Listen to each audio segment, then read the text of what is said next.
बचपन से लेकर के अभी तक ना तो कभी पिता का चेहरा देखा हो और ना तो कभी पिता की गोद में बैठा हो। अरे वो तुम्हारा पिता अभागा होगा जिसने कि तुम्हें जन्म देकर के जंगल में छोड़कर चला गया। लेकिन उत्तम आज मैं तुम्हें वचन देता हूँ, जिस तरह से मैं उत्तम को पिता का प्यार देता हूँ,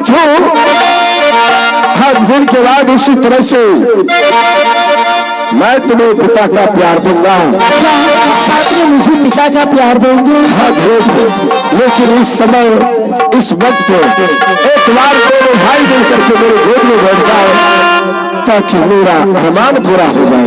क्यों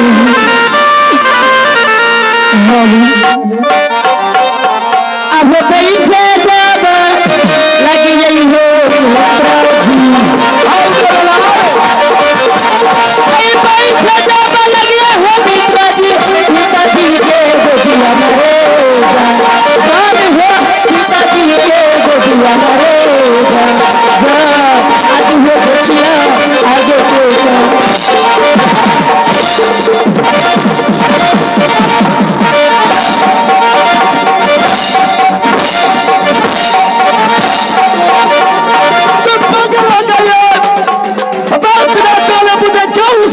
नीचे फेंक दिया। स्वामी जी, मैं आपको क्या बोली थी और आप ये क्या कर रहे थे? मैं आपको बोली थी कि बेटे उत्तम कुमार के सिवा आपको गोद में कोई और लड़का नहीं बैठना चाहिए। तो फिर मुझे जवाब पूछिए, ये बालक कौन है? अरे यही बात तुम्हें पहले पूछना चाहिए कि ये बालक है कौन?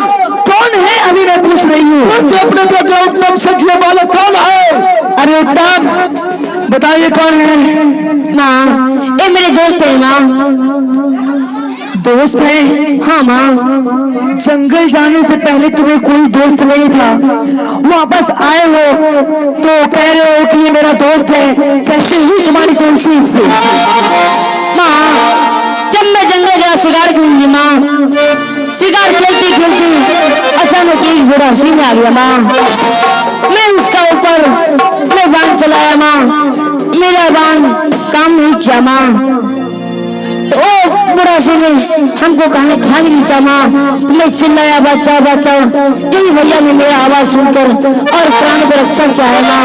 उसी जंगल में मैं इस भैया से दोस्ती कर और मैं अपने महल लाया हूँ माँ। क्या ऐसी बात है? अरे ऐसी बात नहीं है रौदा दी। बताओ, अगर ये बच्चा जंगल में नहीं रहता, आज तुम्हारा पुत्र जीवित नहीं रहता, तुम अपने बच्चे का मुंह भी नहीं देख सकती। बताओ, जिसने कि तुम्हारे बच्चे का जान बचाया उसे तुम मेरे गोद से मछली की तरह नीचे फेंक दिया। स्वामी जी, मुझसे गलती हो गई, मुझे माफ कर दीजिए। अरे गलती की बच्ची माफ होता है क्या करो? तुम खड़ी खड़ी मत देखो, तब क्या करूं? अपने उत्तम का जो मित्र है जाओ उनके पास और उसे उतना लाड प्यार करो, उतना लाड प्यार करो ताकि वो भूल जाए मेरे मित्र की माँ कड़ी दिमाग की है। ठीक है स्वामी जी, मैं ऐसा ही करूंगी। लेकिन आपके लिए महल में चाय तैयार है, आप चाहिए चाय पीने के लिए? मेरे लिए महल में चाय तैयार है। यस। लेकिन महल लाल वाला है कि दूध वाला? दूध का है। दूध का? भैंसिया दूध का। क्या? भैंसिया दूध का। क्या हो गया? चाय का साथ बिस्कुट फ्री। अरे ये दरबार है जी, बिस्कुट फ्री नहीं होगा तो क्या पैसे में आएगा रे? शादी सादात शानदार से पुरस्कार धर्म श्रीमान भाई संजय ठाकुर को सपुत्र कृष्ण कुमार और सुदामा कुमार, दोनों बच्चे ने शानदार से हमारे कंपनी में 11 रुपए का ऑर्डर दिए और कंपनी लाखों लाख रमन करते हैं। चलो चाय पिए ला। चलो मैं आ रहा हूँ। चलो हूँ नए मूड बच्चे। ठीक है महारानी, मैं इस समय चाय पीने के लिए जा रहा हूँ। लेकिन याद रहे, अपने पुत्र उत्तम का जो मित्र है उसे स्वागत में कमी नहीं होना चाहिए। स्वागत में कोई कमी नहीं होगी, चाहिए आप। बेटा उत्तम,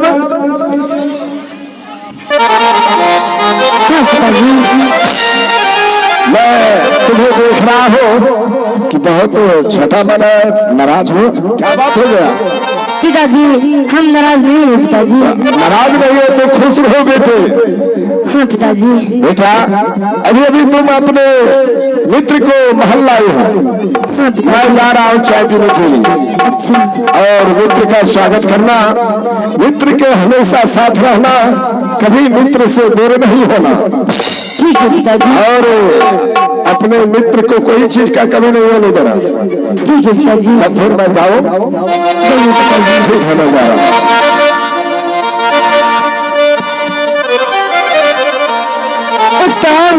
हाँ माँ।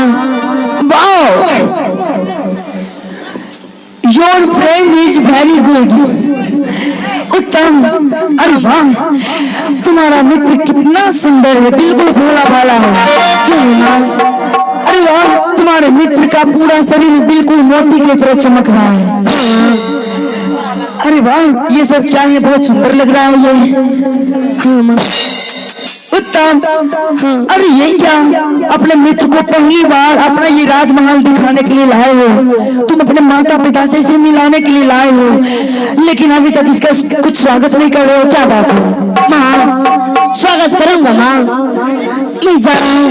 मैं अपने महल से मैं अपने मित्र के लिए गरम गरम नाश्ता लेकर आऊंगा। हाँ, नाश्ता लेके आओ जल्दी से, बच्चे भूख लगी है। हाँ भूख लगी है, अभी भोजन कराती हूँ। ठीक है उत्तम, जा रहे हैं।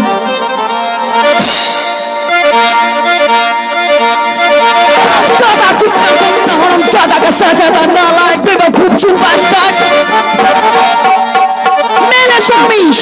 मेरे स्वामी लाल सारी पोशाक पहन के राज दरबार में राज सिंहासन पर बैठे हुए थे।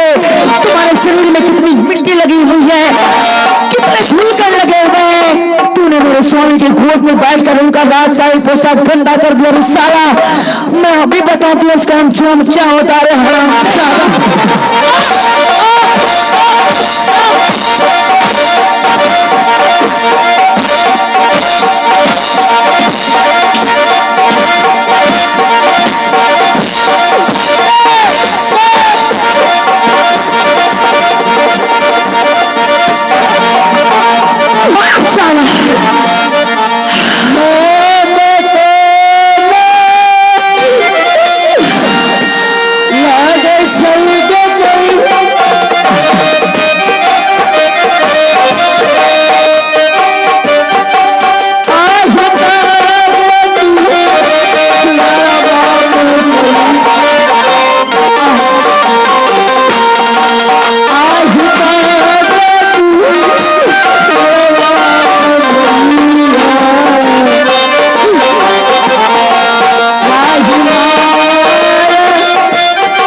इस महल में मेरे आदेश के बिना एक चीटी भी नहीं चलती है, तो तुम्हारी हिम्मत कैसे होगी, तुम्हारी जरूरत कैसे होगी मेरे स्वामी की गोद में बैठने की रे साला। किसको पूछ के बैठा था मेरे स्वामी की गोद में, किसको पूछ के बैठा था? अरे माँ, पिताजी के गोद में मैं अपने मन से नहीं बैठा था, तो किसके मन से बैठा था? बल्कि मित्र जी बोला, तब मैं जाकर गोद में बैठा, अपने मन से नहीं बैठा हूँ। चौदह तुम्हारे मित्र की ऐसी की तैसी आराम चौदह मेरे स्वामी की गोद में बैठता है और मेरे स्वामी को तू पिताजी कहता है। पिताजी कहने का अधिकार सिर्फ उत्तम कुमार को है, तुम जैसे भिखारी की औलाद को नहीं। हरम चौदह तुम्हारे लिए सिर्फ मेरे स्वामी राजा है, राजा हरम चौदह पिताजी मेरे को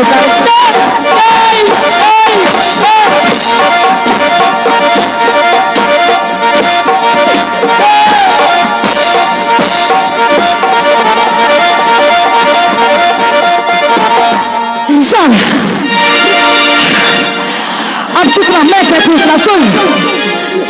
मेरा बेटा उत्तम कुमार महल गया है तुम्हारे लिए नाश्ता लाने के लिए।